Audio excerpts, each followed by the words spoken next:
नमस्कार, आदाब। मैं अनूप सोनी क्राइम पेट्रोल सतर्क के ब्लैक हेडलाइंस अध्याय के आज के एपिसोड में आप सबका स्वागत करता हूं। Corona virus. हाल फिलहाल में पूरी दुनिया भर में इस वायरस के कारण तकरीबन 3000 से भी ज्यादा लोगों की जान गई है। हमारे देश में भी लोग इस वायरस से बचने के लिए तरह तरह की सतर्कता बरत रहे हैं, लेकिन कोरोना से भी ज्यादा घातक एक वायरस है जिसके कारण हमारे देश में हर साल लाखों लोग अपनी जान गंवाते हैं। आज का एक केस उसी वायरस की चपेट में आई एक मासूम, एक निर्दोष जिंदगी का है।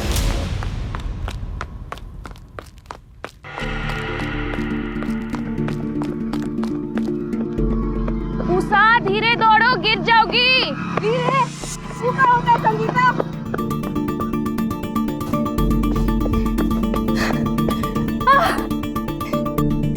जीत गए।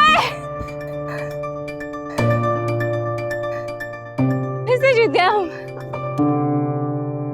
ई लो तुम्हारा नाम। कहा संगीता, हारती तो तुम रोज हो, पर आज तो कोशिश भी नहीं की। क्या हुआ? तबीयत ठीक नहीं है क्या? किसी ने डांटा? बाबूजी ने कुछ बोला? अम्मा ने? बाबूजी ने बोला इस साल परीक्षा खत्म होती है हमारी शादी करा देंगे। कोनो लड़का भी देख लिया उन्होंने बिरादरी का। अरे तो बोलो अपने बाबूजी को कि तुमको शादी नहीं करनी है इतनी जल्दी। पहले पढ़ाई करोगी, फिर नौकरी करोगी, उसके बाद अगर कोई लड़का मिला तो देख लेंगे ना। रहने दे हमारी पूटी उषा। हमरे बाबा मिले थे थोड़े बाबा से उस दिन, बोल रहे थे तोरी शादी भी इस साल करा देंगे, वो भी जून से पहले पहले। कुछ भी बकवास कर रही है, ऐसा कुछ हो ही नहीं सकता। मत मान हमारी बात, जा पूछ ले अपने बाबूजी से। लड़का भी देख लिया उन्होंने। पर हमको शादी नहीं करनी है, हम तो चाहते हैं कि हमारे चाहने न चाहने से कुछ नहीं होगा। तू चाहे कितना ही तेज क्यों ना दौड़ ले, समाज की दीवार नहीं लांघ सकती। हम इतनी आसानी से हार नहीं मानने वाले। तुम चलो, साइकिल हम चलाएंगे।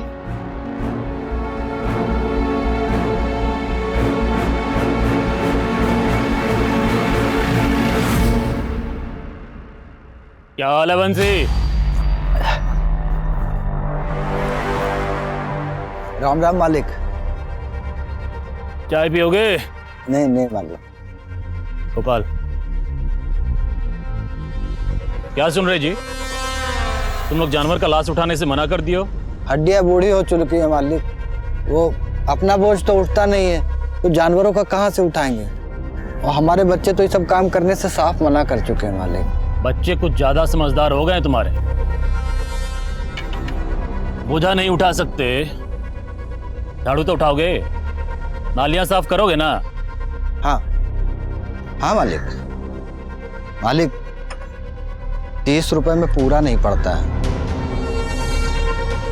बगल वाले गांव में नाली साफ करने का 50 रुपए मिलता है। अच्छा, 50 रुपया चाहिए तुम लोग। अभी सर पे खड़ा मत रहो, जाओ पंच लोग से बात करके बताएंगे। मुंह में जुबान आ गया इन लोग को,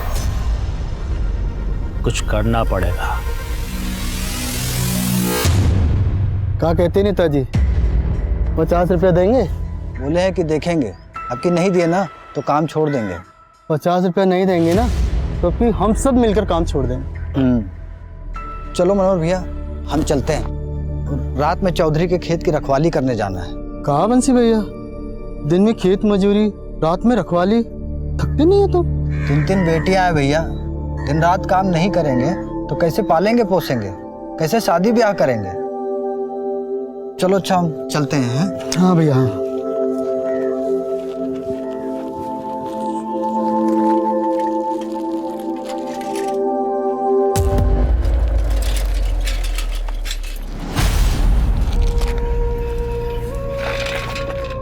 संगीता तुम घर जाओ।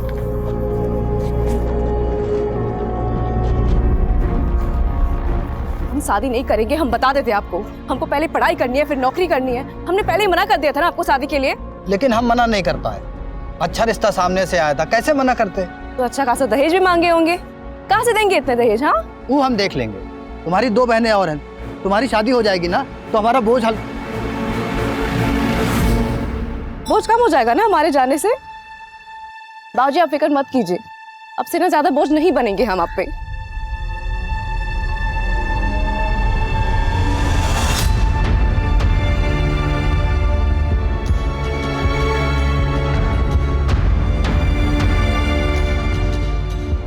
उषा दी हमरा चॉकलेट। और हमारा चॉकलेट लाए हैं, लो। अरे तुम लोग इतना बड़ी हो गई हो लेकिन फिर भी बचपना गया नहीं है। तो थोड़ा तुम भी बच्चा बन जाओ ना माँ। बंसी, ओ बंसी। बाबूजी, बाबूजी, क्या हुआ दादाजी? अरे एक गिलास पानी चाहिए था। बेकार में डरा दिए हमको तो लगा कहीं आप अगर पानी चाहिए था तो पानी पानी चलाना चाहिए ना। आपकी बेटी का नाम काहे चला रहे? मेरी मर्जी।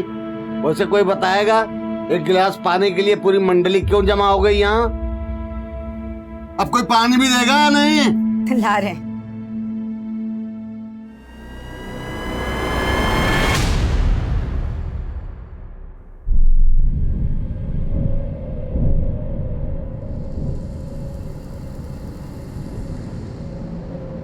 रुक काहे गई उषा? प्यास लगी है, पानी पी के आते हैं। ठीक है, तू जा पानी पी कर आ, हम चले रेस जीतने। तुम निकलो आगे, हम फिर भी तुमको ओवरटेक कर लेंगे। देख लेना। देखते हैं।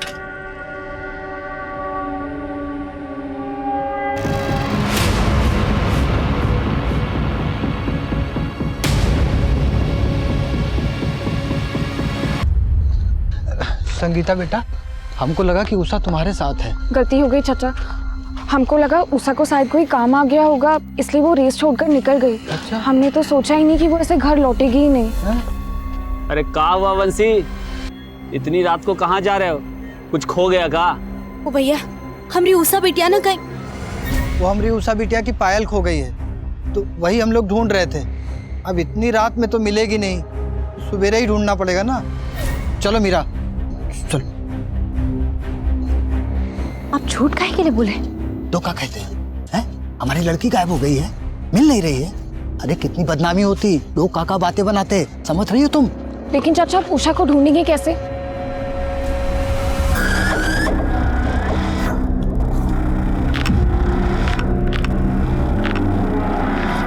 हमसे डर लगता है का तुमको? क्योंकि हमको तो मजा आ रहा है।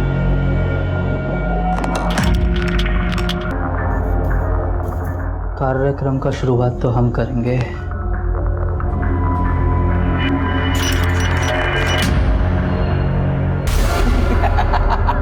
ये तो लात भी मार दिए रे। कपड़े निकाल उसके। आजा।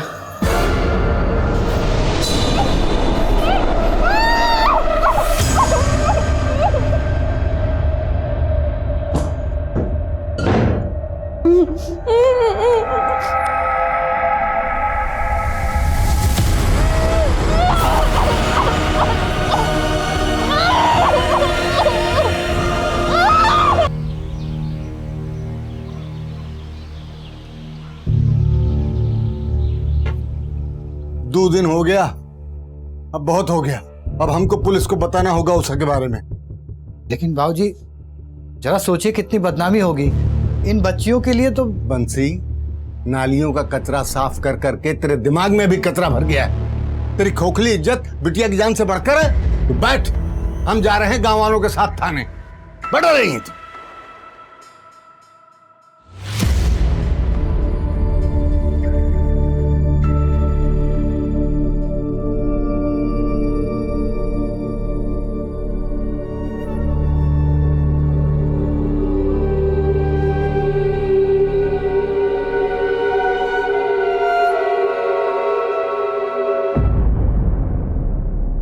अरे हम खोज निकालेंगे आपकी बेटी उषा को। हम यहाँ क्यों हैं? जनता की सेवा के लिए है ना साहब। आप ही का आसरा है। अब लेकिन एक समस्या है। क्या साहब? पिछले महीने पड़ोस गांव से भगीरथ साहू जो है वो आप ही की तरह रोते रोते आ गए हमारे पास कि अपनी बेटी लक्ष्मी को खोज निकालने की गुहार लगाते हुए। तो हम भी लग गए काम पे। पूरा गांव शहर जिला सब छान मारे, लेकिन लड़की नहीं मिली। और 4 दिन बाद लड़की अपने आप लौट आई, वो भी शादी करके दूसरे जात के लड़के के साथ। हमारी उषा ऐसी नहीं है साहब। अरे हम कब कहे कि उषा ऐसी है, लेकिन शिकायत दर्ज करने से पहले थोड़ा जांच पड़ताल कर लें। क्या है कि कॉलेज और मोहल्ले में किसी लड़के के साथ, अब उम्र भी तो फिसलने का है ना।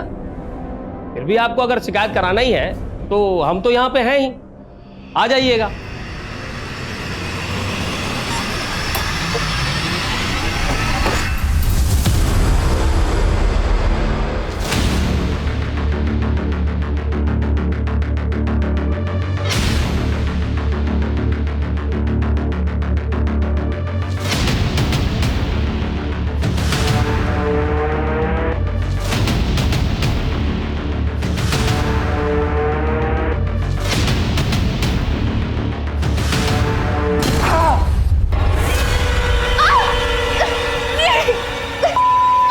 डंडा मारेगी? क्या हुआ? अभी तक तो कुछ नहीं हुआ। इसको बाहर निकालो। ओए, निकाल इसको। हमको डंडा मारेगी तू? हमको? अभी तेरा ऐसा हाल करेंगे, किसी को डंडा मारने से पहले 100 बार सोचेगी तू।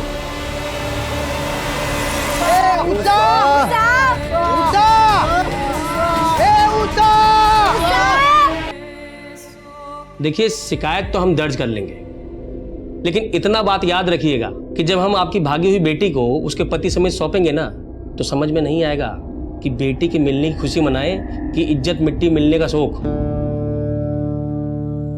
सोच लीजिए, आपस में विचार विमर्श कर लीजिए।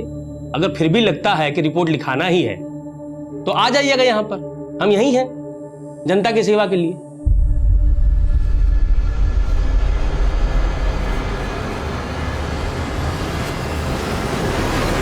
ओ संगीता, अरे संगीता, कहाँ खोई हो? कब से बुला रहे हैं तुम्हें।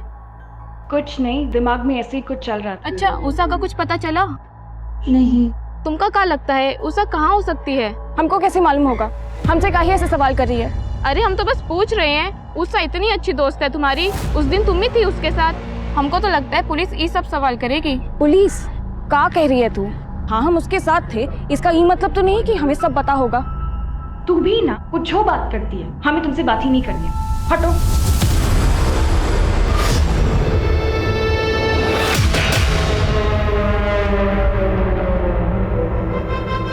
बाबूजी, हम संगीता से बार बार पूछे, वो बोली कि उषा की किसी लड़के के साथ दोस्ती थी ही नहीं। हमें तो लगता है पुलिस हमें डरा रही है ताकि हम शिकायत न दर्ज करवाएं। मेरी मानो, शिकायत दर्ज करवा देते हैं। ठीक है बाबूजी। हाँ साहब, हमने सोच लिया साहब, हमें शिकायत दर्ज करवानी है। ठीक है, जो जनता जनार्दन चाहे। वैसे आप लोग का गांव माखनपुरा है ना? जी साहब। तब तो गड़बड़ हो गया। क्या है ना कि माखनपुरा हमारे थाने के अंडर नहीं आता। तो हम क्या करें साहब? आप लोग एक काम कीजिए, दौलतपुरा पुलिस स्टेशन चले जाइए। वहां का जो SHO है वो भी हमारे तरह ईमानदार है, आप लोग की पूरी मदद करेगा। ठीक है, चलिए।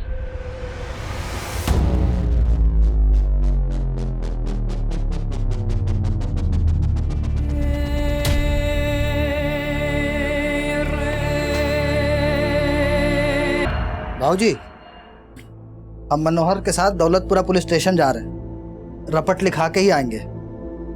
बंसी भैया, अभी अभी नंदू खबर किए कि मंदिर के पास वाले पेड़ पे ना एक लड़की की लाश लटकी पड़ी है। चलो चलो।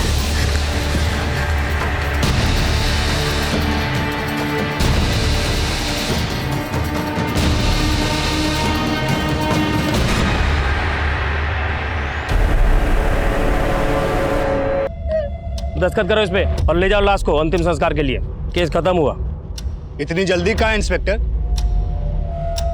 आप तो जनता के सेवक हैं, पहले लाश का पोस्टमार्टम तो करवाइए। तू कौन है? एडवोकेट अभय। अच्छा, तो तू है अभय। तो अभय बाबू, ये आत्महत्या का केस है और आत्महत्या के केस में ना पोस्टमार्टम का जरूरत नहीं है। जरूरत है। अगर उषा ने फांसी लगाई है तो उसके पैरों पे खून के धब्बे कहाँ से आए? पोस्टमार्टम तो होकर रहेगा। क्यों गाँव वालों? अच्छा ठीक है, करवाते हैं पोस्टमार्टम, लेकिन उसके लिए थोड़ा समय लगेगा। क्या है कि एम्बुलेंस बुलाना पड़ेगा ना, और आप लोग को तो पता ही है कि अस्पताल कितना दूर है यहाँ से। पता है, इसलिए हमने पहले अस्पताल में फोन कर दिया था। एम्बुलेंस भी अभी आ ही रही है।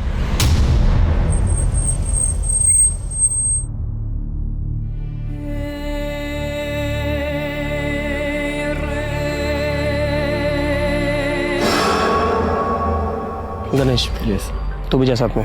ठीक।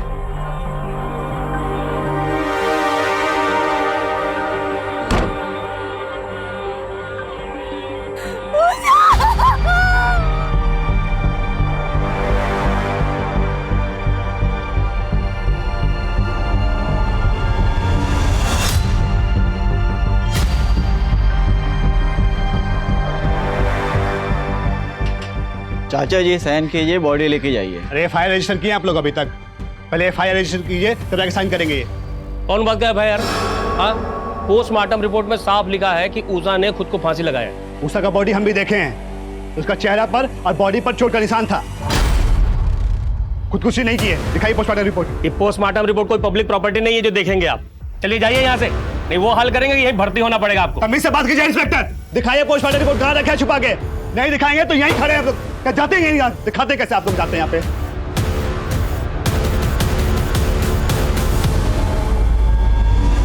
लखन जी, आप लोग जिद छोड़ दीजिए, बॉडी गल रही है। ठीक यही होगा कि आप लोग जल्द से जल्द उषा का अंतिम संस्कार कर दे। डॉक्टर साहब, हम लोगों में कुंवारी लड़की को जलाया नहीं जाता।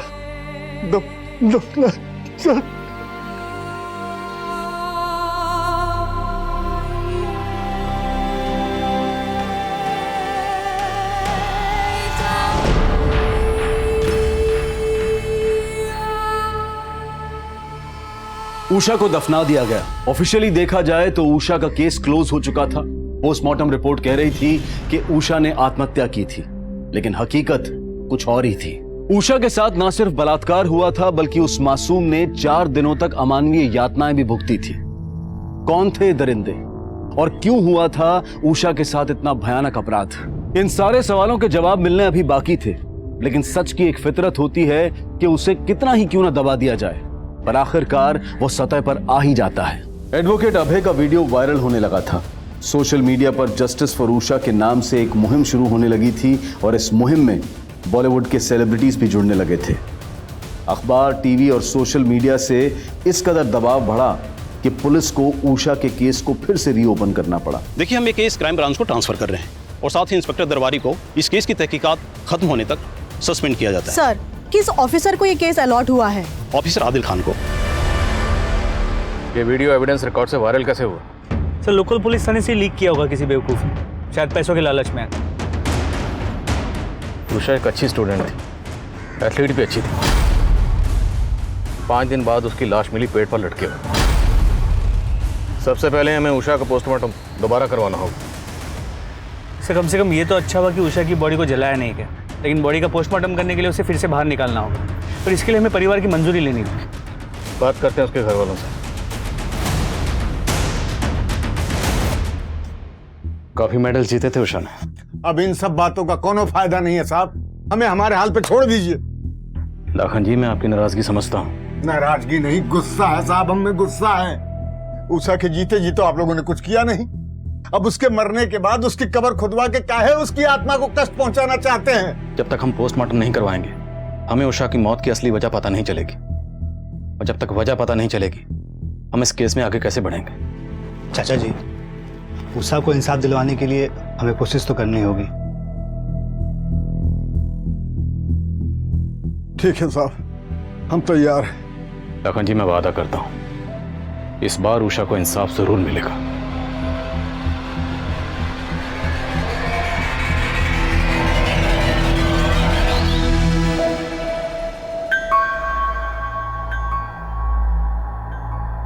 जी कहिए।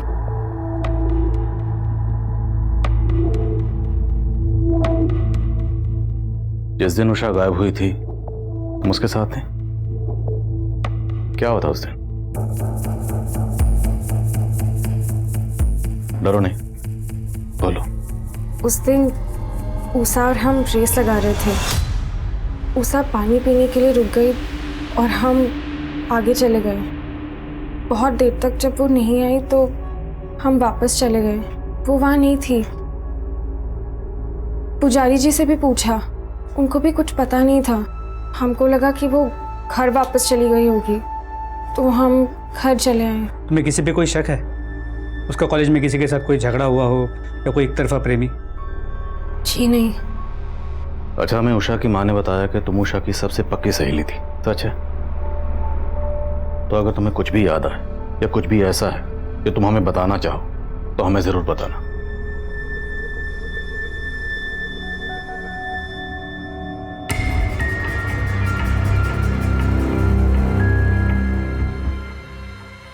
बाबा, हम अभी आते हैं। सच सच बताओ, उषा के साथ ये जो कुछ भी हुआ उसमें तुम भी? हम कैसे मान ले तुम्हारी बात? ठीक है, लेकिन कल अगर हमें पता चला कि इस सब में तुम ही शामिल थे ना, तो हम खुद जाके पुलिस को तुम्हारे बारे में बताएंगे।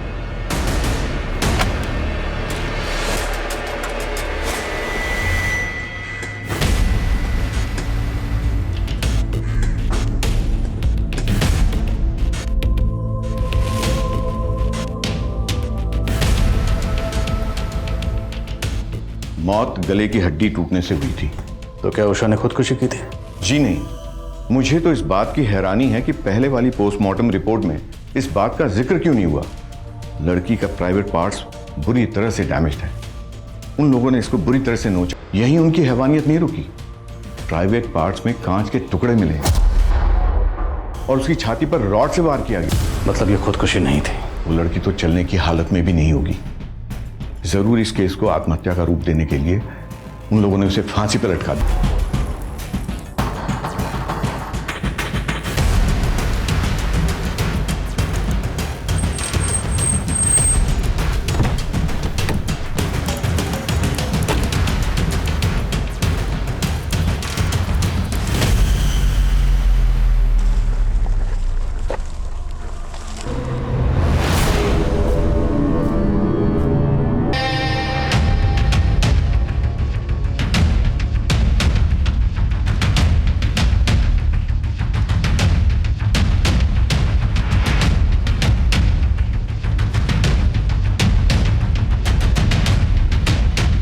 लाश को इतनी ऊंचाई पर ले जाकर टांगा गया। एक दो लोगों का काम नहीं है, पक्का 2 से ज्यादा लोग हैं और हो सकता है पूरी प्लानिंग पहले से की गई हो। सर इस केस को बुरी तरह लिपा पोता गया है। अनुज अगर लिपा पोता गया है तो हम उसे साफ करेंगे और क्लू नहीं है तो क्लू ढूंढेंगे, लेकिन हमारे डिपार्टमेंट पे जो धब्बा लगा है उसे मिटाना है हमें। फिर इस मंदिर का पुजारी उषा की बॉडी मिलने के बाद से गायब है। और ये तो मुझे अब बता रहे। आई एम सॉरी सर, लेकिन उस पुजारी के पीछे हमने खबरियों को लगा दिया है। ढूंढो उस पुजारी को, हो सकता है उसने उन लोगों को देखा हो। ये पुजारी मुझे जल्द से जल्द हिरासत में चाहिए। जी सर।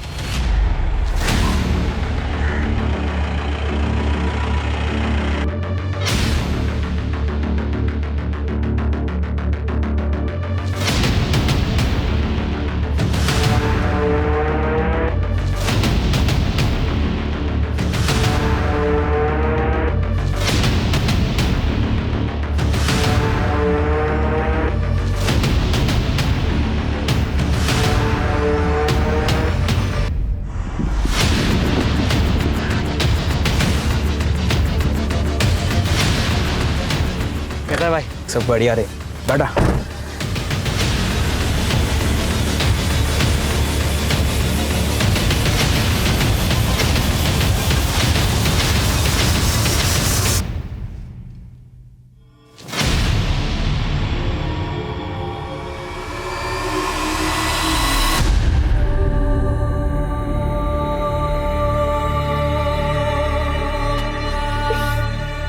कहा दादाजी, काहे इस प्याज के पीछे पड़े हो? अरे हम कहाँ पीछे पड़े हैं, ये प्याज हमारे पीछे पड़ा है।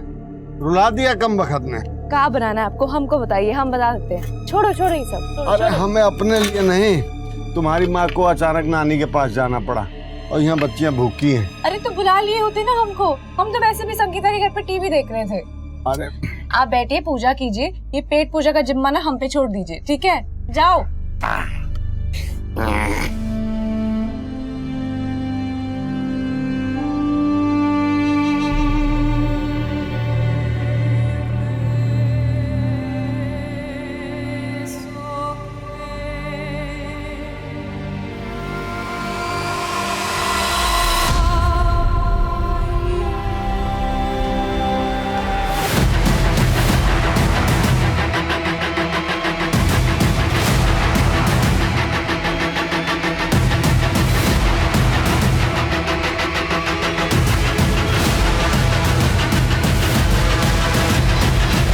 साहब हम कुछ नहीं किए हैं साहब, हम पे विश्वास कीजिए साहब, हम सच बोल रहे हैं साहब। भगवान के मंदिर में रहते हो पंडित जी, शैतानों का साथ देना उचित नहीं।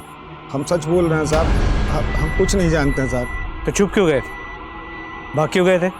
वो उषा की फांसी के बाद जब सारे गांव वालों को पता चली साहब, वो हमसे झगड़ा करने लगे, हमें मारा पीटा और हमारा हाथ तोड़ दिया साहब। आपको तुमको सूचना दिया है।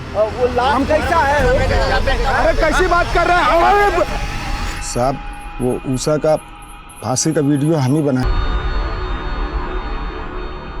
अब इस संकट से निकलने का एक ही उपाय है पंडित जी। याद करिए, जिस दिन उषा गायब हुई थी, क्या उस दिन कुछ ऐसा हुआ था जो आमतौर पर नहीं होता? कुछ भी अजीब? सोचो। कुछ याद आ रहा है कि अपनी तरह से याद दिलाएं? वो उस यकीन के साथ तो नहीं साहब, लेकिन उस दिन मंदिर के पास आके एक गाड़ी रुकी थी।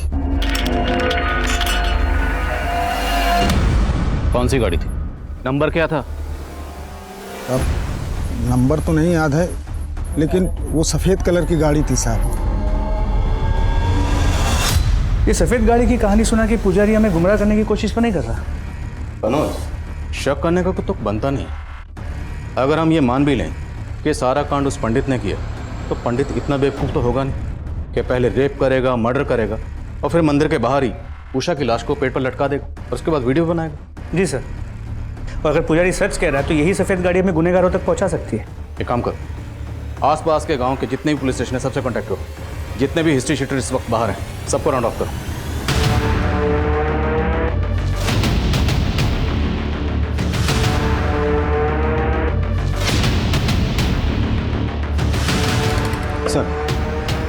सर, संगीता के पीछे जो खबरी लगाए थे उन्होंने इन्फॉर्मेशन दी है।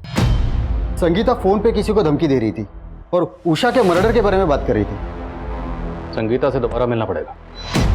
उषा ने शायद किसी अपने से ही धोखा खाया।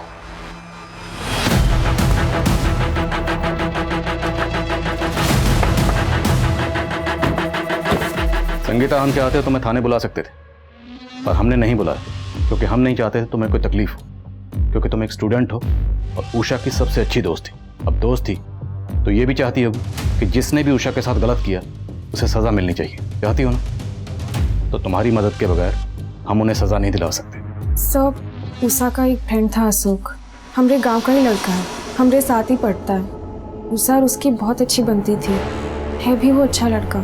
तो क्या उषा और अशोक के बीच में कुछ? हमको नहीं लगता। ऐसा कुछ होता तो उषा हमको बता दी होती। मुझे इस अशोक का फ़ोन नंबर और एड्रेस चाहिए। अच्छा, तुमने उस दिन किसी सफ़ेद रंग की गाड़ी को नोटिस किया था? सफेद गाड़ी शायद देखी थी, लेकिन हमने इतना ध्यान नहीं दिया। साहब, उषा सिर्फ हमारी दोस्त थी, इसके अलावा हम दोनों के बीच ऐसा कुछ नहीं था। हमारा ध्यान तो सिर्फ पढ़ाई में ही रहता था। फिर संगीता को ऐसा क्यों लगता है कि उषा के साथ जो कुछ भी हुआ वो सब तूने किया है? क्या संगीता ने आपको ऐसा कहा? वो तो हमें बहुत अच्छे से जानती है, वो ऐसा कह ही नहीं सकती साहब। ठीक है, जा, लेकिन जरूरत पड़ी तो दोबारा बुलाएंगे। हाँ साहब।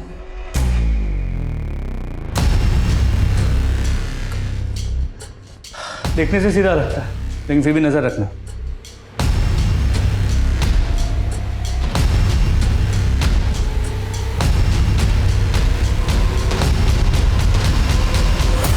साहब, धोल विहार गांव में देखिए, वहाँ का इलाका काफ़ी सुनसान है। वहाँ सफ़ेद रंग की कार रात को कई बार देखी गई है। साहब, हमने ही नहीं, हमारे अलावा काफ़ी लोगों ने देखी है।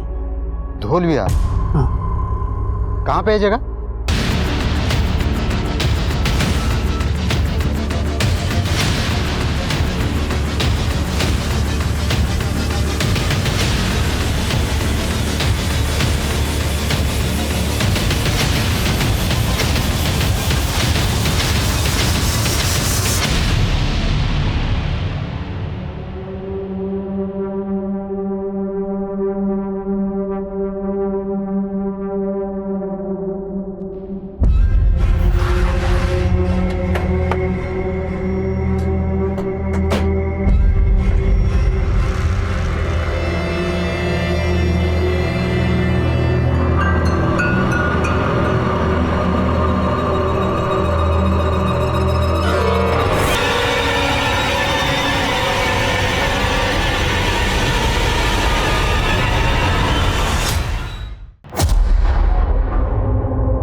तो उषा दीदी का ही कपड़ा है।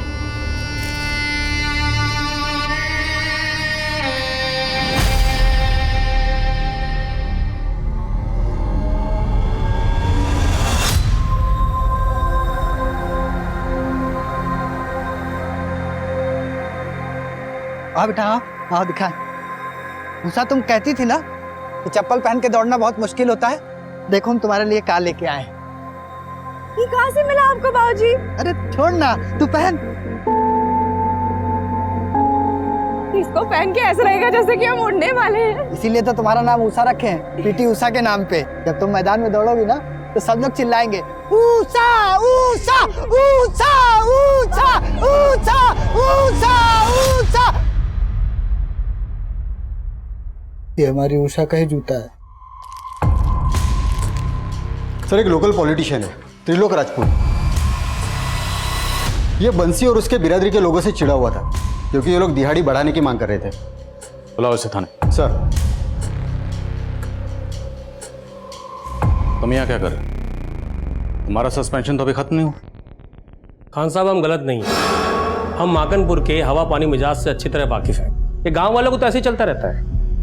अब आप सोच लीजिए कि अगर केस सॉल्व नहीं कर पाए ना तो बहुत जगह सही होगा। तुम मेरी फिक्र छोड़ो, अपनी फिक्र करो। एक बार सबूत मिल गया ना तो सबकी हवा पानी टाइट कर दूंगा। सदियों पुराना बात कर रहे हैं आप इंस्पेक्टर। वो मामला कब का हवा हो चुका है। हम खुद पंचों से मिलके बंसी और उसके साथियों का मजदूरी कब का बढ़वा दिए हैं। फिर भी बात चुभी तो होगी आपको। कल तक जो लोग आपके सामने नजरें झुकाकर चलते थे अब सीना तान कर चल रहे हैं। बुरा तो लगता होगा।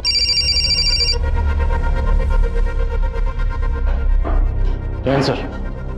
खान, तुमने जिसे उठाया है वो रूलिंग पार्टी का मेंबर है। आई नो तुमने कोई सोच समझ कर ये कदम उठाया होगा, लेकिन मुझे ऑलरेडी 2 फोन्स आ चुके हैं ऊपर से।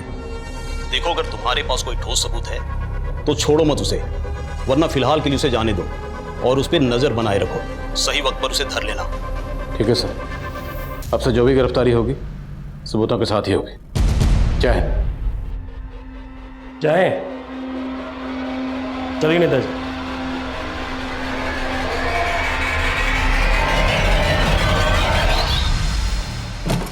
हमें अपनी तहकीकात का तरीका बदलना होगा। उषा जहां से गायब हुई, जहां पर उषा को रखा गया और फिर फाइनली जहां पर उषा की लाश मिली, ये सारी जगह एक दूसरे के आसपास है। सर, इससे इतना साफ हो जाता है कि वो लोग गांव के चप्पे चप्पे से वाकिफ हैं। बिल्कुल।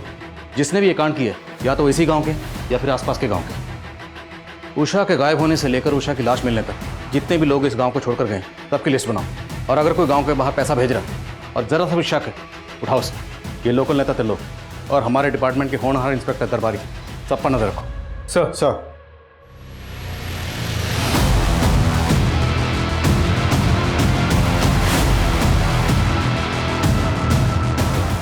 सर, ये उन 15 लोगों की लिस्ट है जो लोग गांव से बाहर गए। इन सब के बारे में पता किया, 13 लोगों से बात भी हुई, क्रॉस वेरीफाई भी की। सब अपनी बताई हुई जगह पर ही थे। सर लेकिन इनमें से 2 नंबर क्रॉस चेक नहीं हो पाए। ये दोनों कॉलेज स्टूडेंट हैं, सुजीत सिन्हा और दर्पण सिन्हा। हमने इनके कॉलेज में इंक्वायरी की तो पता चला कि 15 दिन से वो कॉलेज नहीं आ रहे। इन दोनों के कॉल डिटेल्स निकलो। जी सर, इन दोनों के कॉल डिटेल्स में एक कॉमन नंबर है, किसी कमल चौहान का है। जिस दिन उषा गायब हुई थी, सुजीत, दर्पण और कमल तीनों की मोबाइल की लोकेशन मंदिर के पास की है। सर उसके बाद लगातार 5 दिनों तक इन तीनों की लोकेशन उसी जगह की थी जहाँ पे उषा को रखा गया था और टॉर्चर किया गया था। ये लोग जहाँ भी हैं ढूंढ निकालो इन्हें। उषा के कातिल यही। सर, तीनों के फोन स्विच ऑफ है, इसलिए करंट लोकेशन का पता नहीं चल पा रहा। लेकिन 3 दिन पहले सुजीत का फोन कुछ टाइम के लिए स्विच ऑन हुआ और उसकी लोकेशन थी पुणे का विट्ठल नगर। पुणे? क्यों खान साहब, पुणे जा रहे हैं? आ गए तुम, मालूम था। दर्शन देने जरूर आओगे। समझाने आए सर। आप तो एक केस के लिए आए, खत्म होते ही चले जाएंगे। रहना हम ही को यहाँ पर है। काहे संतुलन बिगाड़ रहे हैं सर? कैसा चल रहा है, चलने दीजिए। तुम्हें कुछ कार मैकेनिक का या कोई और काम आता है, सीख लो, काम आएगा, क्योंकि तुम्हारी नौकरी अब जाने वाली।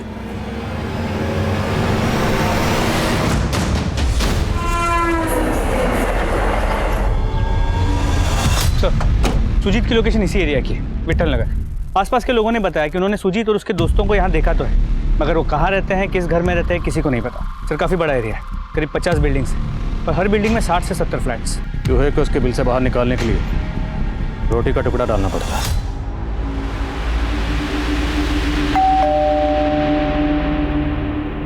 हाय मैम, हम आर्थर पिज़्ज़ा से। हमने आपके एरिया में एक नया आउटलेट खोला है और हम यहाँ सर्वे के लिए आए। कुछ सवालों का जवाब दीजिए और ये पिज़्ज़ा आपका फ्री, साथ में कोल्ड ड्रिंक का वाउचर भी। तो मैम आपके घर में कितने लोग रहते हैं? मैं रहती हूँ, मेरे हस्बैंड है और मेरी डॉटर। और कोई गेस्ट वगैरह हैं? नहीं, कोई गेस्ट तो नहीं है। Thank you ma'am.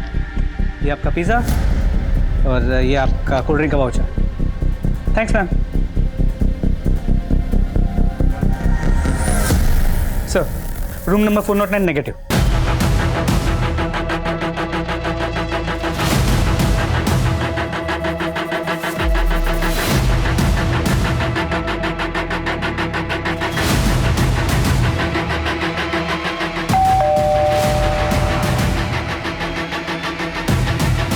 कहिए। सर पिज़्ज़ा डिलीवर हो गया। मैं पिज़्ज़ा मंगाया नहीं था, किसने भेजा? तेरे ससुराल वालों ने।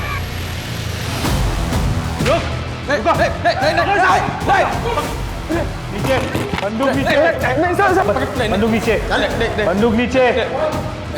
देख तू मरेगा, तेरे साथ दोनों दोस्त भी मरेंगे। कमल गोली मत चला कमल।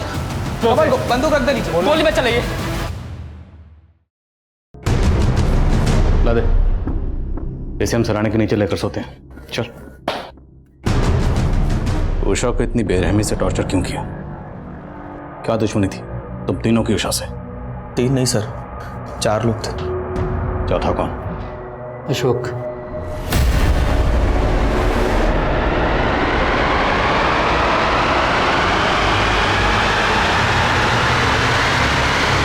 उठाओ अशोक। सर। इतनी हैवानियत, आखिर क्या बिगाड़ा था उस मासूम ने तुम लोगों का?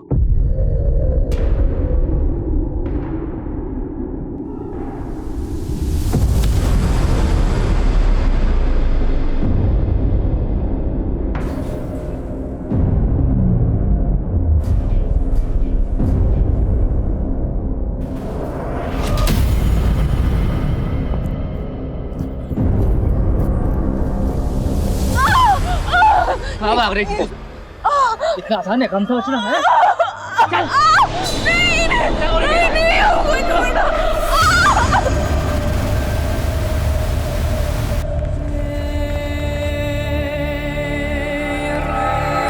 उषा को पहली बार तब देखा था जब कॉलेज की दौड़ में हिस्सा ले रही थी।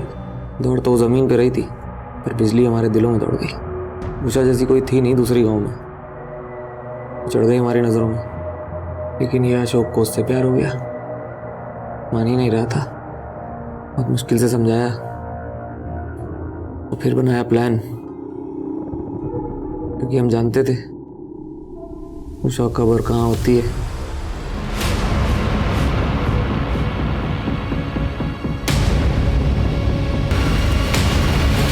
यस सर, मजा किया उसके साथ। मजा करना तो अलग बात है, लेकिन वो थी तो दूसरे जात की। उसको उसकी औकात भी दिखानी थी। पढ़ें लिखें, हवा में दौड़ें, उनकी औकात सिर्फ गटर में जाने की बनी है। इसलिए मार दिया उसे।